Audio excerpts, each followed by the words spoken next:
Hey y'all, this is Tonetta, your relationship coach here at Speak Your Truth, where I help educate and inspire you to be who you are and speak your truth within your relationship. And I'm bringing y'all this video. I know I just got off of one other video talking about sexual education, more for, of course, the adults here on this page. But this particular article, if you all can see it kind of on my tablet, probably can't because it's getting kind of dark, but the heading was, once I got off, the heading was Dalton's parents enraged over masturbation videos for their first graders. And like I said, I put the link to this particular article down in the comments, but just in case you all want to go read this actual article to see for yourself what it's talking about, kind of thing as well. And this whole entire, I just read the article, and it's talking about how these kids at a grade school called Dalton School, where the parents are paying $55,000 a year. It says got wind of their first graders being taught sexual education lessons that included masturbation. It didn't say masturbation in the particular coach. I think it was a sex coach or whoever the person is. She's a health and wellness educator. Justine Ang Font, I guess is the name. I can't pronounce the name, but that sounds like the name, or how it's pronounced. But it was talking about how kids, of course, self-pleasure, and it didn't say masturbation, but just, of course, we all know how kids, of course, sometimes rub their bodies or want to know how this feels, what's going on, that kind of thing. And it was saying that the parents were, of course, were upset. Not all the parents. There was a few parents that were upset, angry about what these students were being taught in school in their, I guess, the first grade class, about their health and wellness, about sex, I guess, like their age level, that kind of thing as well. And like I said, the reason why I teach you all, educate you all, and good morning, Abigail, thank you for tuning in. The reason why I educate and teach you all about your bodies and orgasms and sex and all these things is so that you can go. I'm hoping that you're going back to teach your children, the youth in your household, the young adults in your household, to, of course, let them know about their bodies, of course, in the age-appropriate way as well. And like I said, I know these parents are upset or outraged, that kind of thing. Some of you all may not know. I've studied a lot of these things too, and some of you all out there may have as well. But as far as our United States, our sexual education for our children in school, all I got was more of abstinence, scare tactics, how the vagina can look and the vulva can look if it got infected by an STD, and abstinence and all these kind of things, and of course birth control methods. That's all we got in school. I was in 5th or 6th grade actually. And like I said, these students were getting information about, of course, like the body and pleasure and that kind of thing as well, because we all know that most kids will touch themselves way before they were even out of grade school. I mean, I'm assuming most kids will. Most kids that I've known, from what they've told me and that kind of thing, they have. I guess I can say that. Or have tried to see what things are, or ask questions about their body. Why does my body feel this way when I touch it here? That kind of thing. Kids in the 1st, 2nd, 3rd grade, 5th, 6th, 7th grade are going to ask parents that. And my thing is about this article, yes, it is fear-mongering, Abigail. It definitely is. And my thing is, when a kid is actually able to speak, and I've been saying this, this is the same way that I taught my own god kids and the kids that I was around growing up as well, or since I've been an adult, I guess the kids I know growing around, the kids that I know in my environment growing up, that kind of thing. Like I said, I've taught them about their bodies as well. A lot of them are going to ask you, what is this, or why my breast, or why these little things are pulling out my chest, that kind of thing, or why does it feel this way when I touch myself? All kids will ask that. I don't know of a child that hasn't. A lot of kids have asked me that, and I'm, of course, trying to explain it to them in an age-appropriate way, that kind of thing as well, and also teaching them the correct name for their body parts. There's been so many times when I'm talking to kids when I used to work at the foster care department. Some kids have been sexually abused and all this kind of stuff going on by their mom's boyfriend or husband or whoever it was at the time. And they're calling somebody the pocketbooks and all this kind of stuff. I'm like, what the hell are you talking about? What? Just point to the body part. People are teaching all their kids all these extra names that have that nobody else outside of their environment knows what this means. I had no idea what a pocketbook was, I guess it's the vagina, basically, is what she was pointing to. And I'm like, okay, well, why did you just say vagina? She had no idea what the name was, because a parent has taught her something totally different than what the actual name for these body parts are. In my mind, like I said, my little, I call my niece and nephew back when I was married. We're divorced now, so I guess just still, I guess at this point, niece and nephew, that kind of thing. My god kids, that kind of thing. Like I said, I taught them what the appropriate names for their body parts were as soon as they were able to talk. They were pointing to like their knees, their feet, this kind of things. And I was like, yes, that's your breast, and these kind of things as well, so that they can know the names of these body parts. I understand that some of these parents were upset. I do understand that. And the school, according to this article, should have done a better job at telling these parents what was going to be included in these videos. But then again, most of the parents, I'm sure if not all, would have said their kids cannot even look at these kind of videos at all in school. A lot of parents seem like they have this has always been my issue. As not just as a relationship coach, but as a woman, as a social worker, as a child, as a niece, as whatever else. We don't get a lot of sexual education in the United States. I can't speak for other countries. In our schools at all, and even in our households when it comes to our parents wanting to, of course, we're having questions about our bodies and we're having all these feelings and hormones rushing and all these kind of things. Most parents are scared to even talk about what these things mean. Oh, it's just the birds and the bees or some old stupid ass stuff. And I'm like, okay, tell these people what's going on. They're people too. They have feelings within the body, the same thing as adults have. Let these kids know and these young adults know what's going on, not just, of course, blow them off or say it doesn't matter or it's not important or I'll teach you all that later when you're old enough. The kids, if they're asking you these questions, I don't care if they're 2 years old, they are old enough to, of course, learn this information as well. It may not be, of course, all the orgasms and all these sex toys and all this stuff. I understand that, but at least letting them know about pleasure, their bodies, what the body parts are, how things may feel, all these kind of things. In my mind, I've always said, because I was one that was sexually abused when I was younger. I wasn't even in first grade yet. I was probably about 3-4 years old. If my parents would have had taught me about sex education, some type of body parts, what this means, how this is going to feel, who should touch my body, all these kind of things, that may not have happened to me, and it may not have happened to other kids as well. We have to get smart about this. Like I said, that's why I Speak Your Truth. That's why I'm trying to create this environment here, just to let you all know that with the education, the inspiration, all this empowerment about your bodies and sex and that kind of thing, hoping that you all are going back to your kids and talking to your kids about these things as well. I'm hoping that it's giving you a voice to, of course, express how you feel, but like I said, within your own bedroom, so that you can be more comfortable talking to your partner about this, for one, and then going back to talk to your kids about this, your kids, the young adults, the teens, and all those kind of things, for two. Like I said, I might just hear it just blowing my breath and that kind of thing. And like I said, me looking at this article on this tablet, I'm just like, okay, what is going on? I'm like, it's 2021 and people are still, which I know, sex is definitely a big taboo topic. I know that. But at some point, we have to get smarter with the information that we're learning and the things that we're taking back to our households. Anything that you learn, I don't care if it's about what kind of education, if it's about relationships, sexual education, business education, I don't know, how to leave a legacy, self-love, self-awareness, all those types of things. Our kids should be getting that same information as well in a kid manner, I guess I put it that way, so they can understand. Some kids, of course, are more advanced than others, and they do understand what we're saying, and some don't, so you have to break it down to them.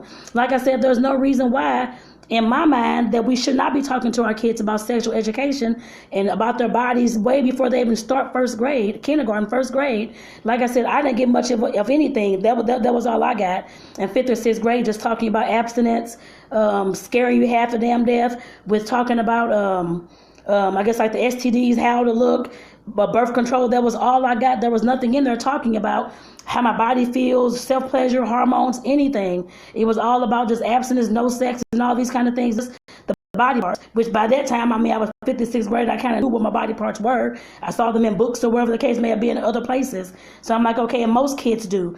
I don't know, in my mind, which I understand this was a first grade class, but like I said, in my mind, these kids should have known from these parents already what their body parts were and what's going to feel good, what doesn't feel good, all these kind of things. Most kids are already asking their parents about what this touch means or how this feels or why does it feel this way, all these kind of things. You have to let these kids know. You're going to set them up for failure at some points. I'm just from what I know as being a social worker and working with all these kids who've been sexually abused and molested and all these things, young girls who've been raped and all this kind of stuff going on. They have no idea what the hell a lot of them didn't.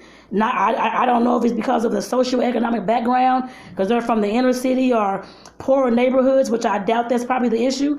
I know I was going to Parkway School District, which was out in Manchester, Baldwin, Missouri, and that school district wasn't even in the city. I put it that way. That school district had kids, parents who were rich, who owned homes, businesses, multiple homes, vacation homes. The kids had cars in high school and all these kind of things. That was a rich school district, I put it that way. And like I said, the education I got was just 1 hour and that was it. And like I said, that's the reason why I'm here to teach these things. I know a lot of people don't want to talk about sex or are scared to talk about sex or, oh my my God, it's so taboo. We shouldn't say this to our kids, or we shouldn't do this, we shouldn't do that. And like I said, it's just a shame to me that we can't even talk about these things with our kids, whether you want to talk about it with your partner or not, whichever the case may be. Like I said, definitely talking to your kids to let them know what's going on is definitely something that, like I said, has always bothered me. I know, like I said before, I was one that was sexually abused. I know many others who was as well. And in my mind, I'm thinking that if our parents would have had sense enough, or even the education, I can't say it's education, because they all know their bodies too. They all know kind of what they went through and how they felt, regardless of what their parents told them. If they would have had the oomph to even get up and even talk to me about, I never got talked to about my body at all. Except for when I was molested, I was taken to the hospital. It was still a hush-hush thing. Nobody even talked about it. I didn't know what the hell was going on. I was like 3, 4, 5 years old. So I'm like, what's going on? Never got any explanation, anything. And like I said, to me, a lot of these things that do happen within our households, sexual molestation happens usually with somebody that you know. I think it's like 85% of the time, either with somebody in the family or somebody that's close to the family, somebody that the parents know. And like I said, by teaching the kids about their bodies and pleasure and who shouldn't touch their body, who shouldn't give them a hug and all these kind of things, I don't see anything wrong with that. And what is Abigail, what you're saying? You said, my parents only spoke of this to shame us. Yeah, most parents do speak about sex to shame you. They simply had no good tools to handle these topics. It was taught as a sin. Even getting our periods made us sinful. Not every parent knows the right information to teach it. My mother married at 15, so she had a distorted understanding of it all anyway. She came at it from a childish perspective because that was her understanding of it. We were not even allowed to use the words tampon and Kotex. They were called Band-Aids. Yeah, I remember some things like that too. Trying to ask out these pads and this kind of thing, and everybody was like, oh my God, you can't say this. I'm just like, come on now. They were called Band-Aids. We were not allowed to say words like period or pregnancy. To my mother, once we got our periods, we became whores, even though we were between the ages of 10 to 13 when we got our periods. We didn't even like boys, and we were called whores just because we got our periods, and having it meant that men could smell us. Yeah, that's, you know what, I've heard a lot of those things as well, growing up in that kind of thing, and I understand what you're saying about our parents didn't have the information or the tools to teach us. My thing is that parents, adults in general, whether you grew up knowing these things or not, the appropriate words or whatever it is to use, you know somewhat of how your body feels. You know what pleasure means to you. Well, at least a lot of people, I can't say every single person, but a lot of folks know what these body parts are. If you don't know the appropriate name, at least the vagina, if you want to use that, then just use that. But we all have a name. We all know what these things are. We all know how we felt as teenagers growing up, or all these hormones raging. For a lot of us, may have been in like a sexual mode, feeling on our bodies, that kind of thing. I'm sure a lot of our parents went through that as well. If that's all that you can tell your kids, then that's all you can tell your kids. There's all types of stuff nowadays online, whether it's this particular page for Speak Your Truth, or other sites as well that people can learn from. And I know I've said this, I think, in a video in the past. As you all may not know, I don't know if you know this or not, but a lot of social media sites like Facebook especially, Instagram cracking down a little bit, but like I said, a lot of other sites, they are not allowing for us even to educate about sex on these platforms at all, which I understand in a certain amount of way, because some ways, of course, people are using these platforms to, of course, to traffic kids and that kind of thing. I understand that, to show porn and all those kind of things as well. But in my mind, cracking down, I'm surprised my page is still actually open here on Facebook, because of course they, like I said, a lot of the other sex educators, people who come and educate, inspire, and talk about bodies and sex and pleasure and that kind of thing, they've actually shut their pages down, a lot of them anyway, unless they've stopped talking about those topics and moved to something a little bit more lighter, communication, or just stayed away from sex entirely. Like I said, that just mind boggles me. I'm just like, okay, people out here need sex education. They need this information, but of course we're being censored all across the area, I put it that way. Like I said, I'm just surprised my page is still up and running. I guess I can say that, because I've been dinged a lot of times as well for having sexual inappropriate information, material, whether it was a video or some kind of post, and actually in my group as well. And like I said, this just makes no sense. I'm like, what is the big taboo thing about sex? What is it? I understand that there's folks talking about porn and sex trafficking trafficking. I'm not a sex trafficker and I'm not talking about porn. I'm just like, okay, what's the big deal? We're trying to educate people to be able to, of course, learn these things, to talk about these things within their household so they can talk to their kids and, like I said, educate their children, their youth, and their teens about their bodies. To me, it shouldn't be anything wrong with that. And like I said, that was the same thing this particular school, even though it was just one or two schools, I think, in this area, considering we have 1,000 millions of schools in the U.S., like I said, this is the only ones that I guess that this issue had come up at, because a lot of schools, they don't even allow this stuff to even be taught in the school districts. I know our Missouri schools here, sex education is not even a actual curriculum, and we don't even have to teach it here. There's several, I forgot how many schools, I think it was like 20-something schools in the U.S. who do not have a sexual ed curriculum, and they do not have to teach anything about sex ed at all to their students. And I just think that's crazy, y'all. I'm not saying that it's the school's fault at all, which in I say 50-50, but yes, but of course parents are always the kids' first teachers. And like I said, we definitely have to start educating in our own homes. Like I said, that's why this particular page exists. That's why other pages did exist, I guess I put it that way as well. But like I said, I'm still going to keep on talking on here until they actually cut the page off, and put it that way. So, but like I said, I definitely just want to bring y'all this information in this article, and I will put this in the comments of this video so that you all can go back and read the article if you would like to. But like I said, this was coming from New York City school called Dalton School. The parents pay says posh $55,000 a year school, and they got wind of that. I guess how their kids were being taught about, I guess, touching on themselves, pleasure. The kids were asking about one of the boys was asking about his penis getting, I guess, bigger, and what did that mean? These kids they have no idea what the actual terms are, but they know how their body feels. And if you're not educated about these things at home, then who's going to educate these kids? What, YouTube, all these rappers and singers, or the TV? I mean, who's going to educate the kids? They're going to get a whole lot of inappropriate information, wrong information that's usually not even anywhere factual, I guess I put it that way, as it shows for a lot of our kids, even the kids who are older. Talking with my goddaughter now, she's 11 years old, and it's like, okay, what in the world is going on? Which I did teach her some things when she was younger, but of course with all the other information on YouTube and things like that they watch, it's just like, okay, what is going on? And of course I'm reteaching the information now for not just my goddaughter, but of course for my god's daughter as well. She's 13 years old, and like I said, just trying to educate as much as I can. Of course, they're asking questions about their bodies, like Abigail said, periods, all these kind of things. We definitely have to be our kids' first teachers. And like I said, there's no way, yes, the school should have some kind of curriculum. I agree as well, but like I said, most of them don't. And for us to know that, and know that our kids are out here picking up sex from all these other avenues and arenas, especially when it comes to online and porn and all these things, getting all the wrong information, we have to be able to teach our kids at home. And what Abigail said, she said, I agree, parents are responsible to teach their children correct. Because of my parents' extreme approach, I worked hard to teach my children the right information. That's definitely a good thing. And I'm definitely sure that they're grateful for that too, Abigail. Because like I said, there's a lot of parents out here who are still not teaching their kids about their bodies, sex, or anything else. Then here comes the daughter comes home, got pregnant, or got an STD. Here comes the boy come home and got somebody pregnant, mom and dad, or he got an STD or something else is going on, or has HIV. We have to teach these kids these things. They don't know they're out here just experimenting as well, the same thing as adults do. But us adults know that we're experimenting, we're at least learning something that we can go back and teach our kids about. Not just leave them all to the wind and just let them go do whatever they want to do. We have to be our kids' first teachers, y'all. And like I said with this article, I'm not really that upset about it, because I know that there's a lot of this going around in the U.S. I cannot say for other countries, but I know here in the U.S., in the United States, this is happening all the time, where our kids aren't getting the appropriate sexual education, and the things that they get in school, parents are, of course, saying that they shouldn't be learning this, or they shouldn't be learning that, or why you all teaching my kids this and taking my kids out the class, because parents have a right to, in grade school, to have their kids either in these classes or not, from what I understand from my Missouri laws.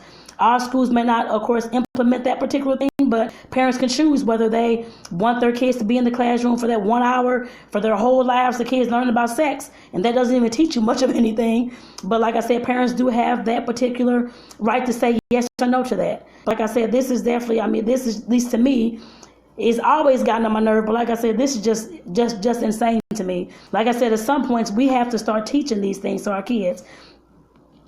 And like I said, it's just getting way out of hand to me. And Abigail, you said sex is overemphasized in the culture. Not educating at home means they will learn wrong information from other misinformed children. That's the truth, sis. And that's what I don't like about it. And not just children, some of these adults out here also that prey on kids. And knowing that the children have no idea what's going on. Kids have no idea what the word grooming means. I'm teaching my guy's daughter about that. Grooming and all this kind of stuff, especially since she's on TikTok and all these other sites and stuff like that online. People, of course, she may not know what she knows now, but like I said, some of these folks who are on her page and that kind of thing could be grown men. And like I was telling her, you have to look out for those kind of things. If you don't feel comfortable talking to this person, or they're on your video and they're saying these kind of things to you, make sure that you, of course, block that person from your video, or let me or her dad know. Like I said, we definitely have to know about those things. Now, kids have to know as well. Those are definitely things for them to learn, especially for our young women when we're talking about rape and sexual molestation and all these kind of things going on. If you're not telling them that they have a choice to, of course, fight and tell somebody and let somebody know what's going on, contact authorities, they will never do that. And like I said, they'll just sit there and suffer in silence. And then another thing in this video, in this article, it was talking about one of the parents was saying that of course in this video, whatever the kids watched, one of the kids must have went home and told her about it, or she saw it. I don't know, whichever one, whatever it was, she learned out about it. But saying that the video and the information was talking about how the kid, how people around the child should be asking for permission before they give a hug, or I'll just say it like this. Back in this holiday time, and we were having like family get-togethers, and of course, when I was young, of course, my family or my mom or dad, go over there and give so-and-so a hug. It's so-and-so's birthday, or you haven't seen so-and-so in many years. Go over there and give them a hug and all these kind of things. In that particular video that this lady was talking about, it was saying that the children have to, they're asking these people to, of course, what is it called? Lord, I guess asking for consent in order so I could hug this person, hug the grandparent, hug the whoever it was. And my thing, I don't think that that's wrong. If your child is, of course, asking for these people, saying to you that they don't want to hug this particular person, then they shouldn't have to. Of course, if you want to ask them whether they can hug them, they should ask them, can they hug them? Some people in our families have molested these kids. Why would you want them to go over there and just hug them and you have no idea what had happened because they don't even feel comfortable telling you? Yes, they should ask the child, can I hug you so-and-so? Do you feel comfortable? I guess, can I touch you or give you a handshake or that kind of thing? Kids, that's their right. To me, that's their right. I guess I put it that way. We shouldn't just force these kids to go to these family functions and go to these barbecues and go to whoever's house and just tell them, go hug Charles or go and hug Aunt Donna or whoever it is, whoever these friends are, and the child is, of course, not feeling comfortable to do so. Yes, there should be some consent somewhere in that arena as well. I know in this article, this parent said that was dumb and she shouldn't see why the grandparent has to ask for consent for a hug from her child, and it's their grandparents, and the child should understand that they're only kids and they don't have that say so, and whatever the mom says, if they want to go and hug or tell them to hug the grandparent or whoever it is, they have to do so and stuff like that. I understand to a certain extent what the parents are saying or what this particular parent was saying, but in my mind also, like I said, nobody should be forced to hug anybody. I don't care who they are in your family. You have no idea what your child has been through with this particular person or these people's houses that you all are taking them over. Just because you're an adult and you love going over there because y'all are having a good time, drinking drinks or barbecuing or whatever it is, playing adult games or, I don't know, jumping rope, whatever it is. Of course, y'all are having a good time, but you have no idea what this child has been through in this particular household, especially with this particular person that you're wanting this child to hug and all these kind of things. If they feel comfortable, they shouldn't be forced to hug these people. And like I said, this woman had so much of a big to-do about it. I'm like, you don't understand that? Would you be forced to just hug people if you don't want to as an adult? Nobody does that, to my knowledge. Unless they do, I guess. If they do, I guess that's up to them. But sometimes you don't want to hug somebody or touch somebody or say or even touch their hand or give them a handshake or whatever else. Our kids had a right to, y'all. And like I said, that did piss me off in this article, actually. And I'm like, are you serious, lady? I'm like, you don't know what happened in this household. This person may have molested your child, anything. Your child may have just not even came out with the information yet. Like I said, that is definitely a lot of trauma for this particular child, if that has happened in the past. And Abigail, you said, I'm sorry, I'm trying to get to the thing. I'm sorry, I can't see what all you said, Abigail. I think you, hold on, I'm trying to, my phone messing up, Abigail, so I can't even see what you're saying. I'll definitely make sure that I go back and, of course, answer these comments and that kind of thing as well. Oh, you said it's why I don't hug often to this day. It's not comforting to me. I see that part. And if I hug someone, they're special to me. Yeah, that's right. And that's how kids feel as well. Sometimes they don't get a good vibe the same way we don't as going to hug somebody, or they've had an experience with this person that they did not like. And I'm like, this parent in this article, if you want to read the article, Abigail, definitely go ahead and read it too. Like I said, it will be in the comment of this video once the video ends so that you can see it. But like I said, this is just craziness. I'm just like, okay, what is the deal? I'm like, people don't understand that our kids have minds and feelings and things like that as well. It's not just, of course, what the parents say all the time. You have to listen to these kids. If these kids are telling you that they don't feel comfortable going over so-and-so's house, they don't want to go, you see them acting out, crying, that kind of thing, it may have been something that has been traumatic for them and they don't even want to go anymore. I know, because we want to go have fun with our friends and family. But like I said in the beginning of this video, about 85% of the kids who are molested, I think it was under age 17, they were molested by somebody either in the household or somebody that the parents knew, family friend, a cousin, aunt, somebody else in the family. And the other 15% was by folks that they didn't know. But like I said, majority of the time it's by somebody that the kids know. It's not usually a stranger. Like I said, the kids know these folks, and if they're not comfortable going over their house, they feel like these people are trying to push up on them. People know how that feels. Kids know how that feels. Kids know how it feels when something just does not feel right to them. And like I said, us as adults, we all know that as well. So my thing is, respect what your kids are saying. You have to listen to these kids. I know a lot of parents, I was talking to somebody yesterday, I was trying to give a little bit of information to and direction to. The parent was just not listening at all. Didn't give a damn how the child felt. The child was crying or whatever else was going on. They could have cared less what those kids' feelings were. I'm just here to tell you, parents, whoever's out there as a parent, or even working with youth, make sure that you're listening to what these kids are saying, not just when it comes to sex ed, that kind of thing at all, or visiting the households, but their feelings as well. Kids have feelings just like us as adults have feelings.